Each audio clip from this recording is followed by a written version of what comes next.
The Oppo Find X9 Ultra set to debut in China and global market on April 21st. Ahead of its launch, Oppo has revealed the full camera specification along with the design and key specs has surfaced on China telecom listings.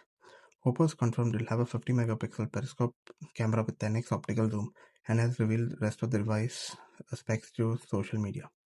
It features a 200 megapixel primary sensor which is almost 1 inch in size, set to deliver 10% better light intake than Find X8 Ultra.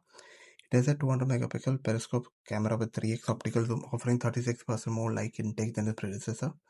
It has a 50 megapixel ultra-wide and 50 megapixel front-facing shooter, which claims that both of them get 56% more light than the previous model.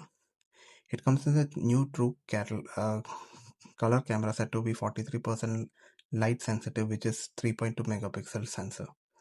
It has a 6.78-inch screen with 2K resolution, powered by Snapdragon 8 Elite Gen 5 SoC with 16GB of RAM, 512GB storage. It comes in polar glacier, Rongsha Valley and Tundra color options. The right side is seen to house volume key and power button along with the camera button, while the left side has a quick shortcut button.